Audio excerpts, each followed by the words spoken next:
તત્વ ભગવાન કેવું ખોટી દિશામાં આમ હાવ કારણ વગરનું ચોંટી ગયું, હાવ આમ ને એટલે રમત જ છે. આમ તો આ રમત છે, આ કુદરતે રમત કરેલી છે. એટલે તવરિયાજી એને એવી રીતે કહે છે, તવરિયાજી એનું વર્ણન આવી રીતે કર્યું છે કે બધાય લોકો આમ આશ્ચર્યમાં આનંદમાં હતા, અને પછી હવે એ આનંદ તો આવતો જ તો કે આપણે કંઈક રમત કરી કે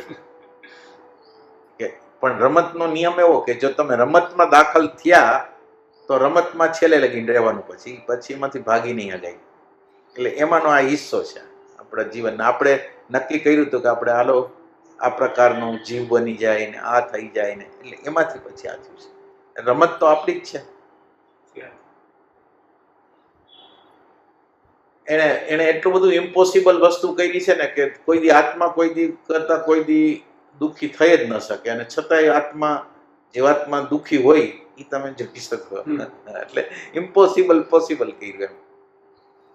જીવાત્મા તો કીધું ઈ એને સુખ દુઃખ અનુભવે છે, તો આમ જીવાત્મા છે પ્રકૃતિનો ભાગ, પ્રકૃતિનો જ ભાગ હોય, પ્રકૃતિનો જ ભાગ હોય, બીજો કોનો ભાગ? એ પ્રકૃતિનો સત્વ રજસ તમસ નો 3 ગુણનો ભાગ હોય, અને એ સત્વ રજસ તમસ ના ભાગ. એટલે આપણે આમ જનરલ નહીં, તમે દાખલા તરીકે આપણી કર્મેન્દ્રિય અથવા જ્ઞાનેન્દ્રિય દ્વારા સમજવાની ટ્રાય કરી તો કાનમાં શબ્દ જાય છે અત્યારે, એટલે કાનના ગોલોક હોય, આ શબ્દ છે એ તમસ સમજો તમે. અત્યારે શબ્દને તમસ સમજો. શબ્દ તમારા કાનમાં જાય છે, એ તરંગ રૂપ થાય છે, એ રજોગુણ. અને એ તરંગ ત્યાં ગયા પછી એની સમજ થાય છે, એ સત્વ.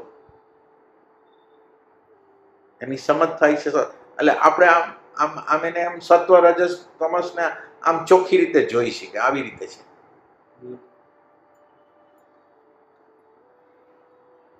અને એની અંદર જે જાણનાર છે એમાં કાંઈ નથી. આ સત્વ રજસ તમસમાં જ રમત છે.